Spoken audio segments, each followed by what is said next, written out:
Plato versus idealism versus empiricism. The annals of Western philosophy are perhaps most profoundly shaped by the towering figures of Plato and Aristotle. These two thinkers, master and student, laid down the foundational stones for nearly all subsequent philosophical inquiry, yet their fundamental approaches to understanding reality, knowledge, and the good life were dramatically opposed. While Plato championed the ethereal realm of idealism, Aristotle anchored his thought in the observable world of empiricism. Exploring their divergence is not merely an academic exercise. It's a deep dive into two enduring ways the human mind attempts to grasp existence. Plato's radiant realm, the forms and the pursuit of the ideal. Plato, deeply influenced by his teacher Socrates and the abstract nature of mathematics, posited that the sensible world, the one we perceive with our senses, is merely a shadow, an imperfect copy of a higher, eternal reality. This reality, which he called the world of forms, or ideas, is the true object of knowledge. Imagine, for a moment, the concept of a perfect circle. No matter how precisely you draw one on paper, or how flawlessly a machine cuts one from metal, there will always be some minor imperfection at the molecular or atomic level. Yet, we all intuitively grasp the idea of a perfect circle, a continuous curve equidistant from a center point. For Plato, this idea is more real than any physical manifestation. The form of the circle exists independently, unchanging, and absolute. This idealism extended to everything: justice, beauty, goodness.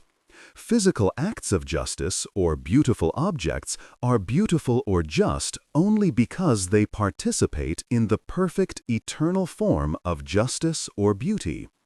True knowledge, episteme, therefore, is not gained by studying the fleeting changing shadows in the sensory world, but by turning the soul inward and upward to recall and contemplate these changeless forms through reason and philosophical dialectic.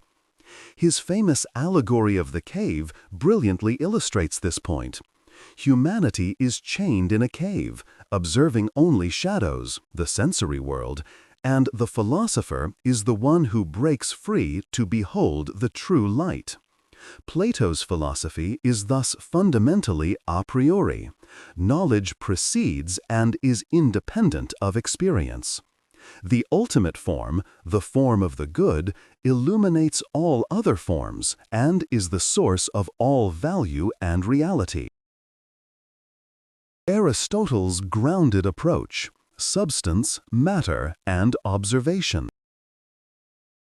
Aristotle, Plato's most brilliant student, spent 2 decades in the academy, but ultimately broke with his master's central tenet.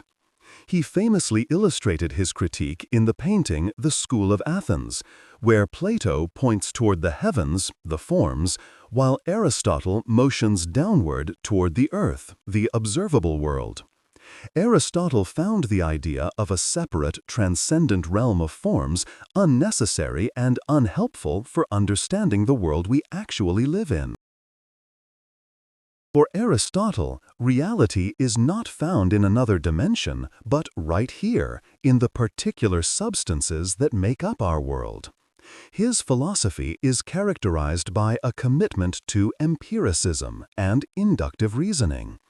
Instead of beginning with abstract ideas, he started with careful, detailed observation of nature. His vast works on botany, zoology, physics, and logic reflect this systematic approach.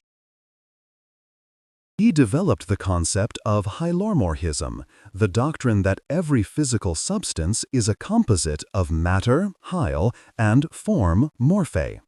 Here, form does not mean Plato's eternal idea, but the essence or structure of the particular thing. For a bronze statue, the matter is the bronze. The form is the shape imposed on it. Example, the shape of a man. The form is inseparable from the matter. It is the defining principle that makes a thing what it is. Knowledge, for Aristotle, is fundamentally a posteriori. It is derived from experience. We learn what a dog is not by recalling the form of dog, but by observing many dogs, noting their shared characteristics, and using logic and analysis to abstract the defining principles, the form essence, from the empirical data. His focus was on telos, purpose or end, arguing that understanding anything requiring knowing its four causes: material, formal, efficient, and final, or purpose. Understanding the purpose of human life, for instance, leads to his ethical system, which defines virtue as the golden mean between two extremes, achievable through practical experience and habit. The enduring legacy of the Great Divide. The contrast between Plato's idealism and Aristotle's empiricism has provided a dynamic tension that has propelled Western thought for millennia.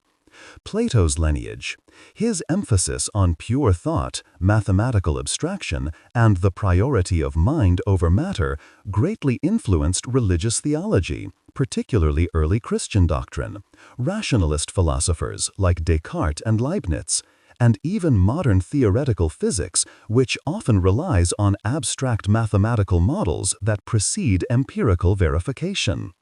Aristotle's lineage, his systematic organization, rigorous logic, and empirical focus established the template for the scientific method.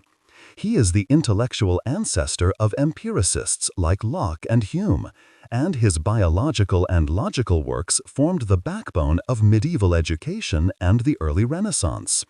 His emphasis on categorization and detailed observation is the engine of modern science itself. In essence, Plato compels us to ask, what is the perfect, eternal truth, and how can pure reason attain it? Aristotle forces us to ask, what is the structure of this world right here, and how can we use our senses and logic to understand it? They represent the two great poles of human inquiry, the leap of faith toward the ideal and the patient, grounded exploration of the actual. Neither approach has ever been fully abandoned, and the greatest advancements in thought often occur at the productive intersection of their respective worldviews. If you found this deep dive into the foundational arguments of these giants compelling, let us know. Drop a comment below sharing which philosophical school, Plato's idealism or Aristotle's empiricism, resonates more with you, and why. Give this content a thumbs up if it illuminated this classic debate, and don't forget to subscribe to the channel for more explorations into the ideas that shape our reality.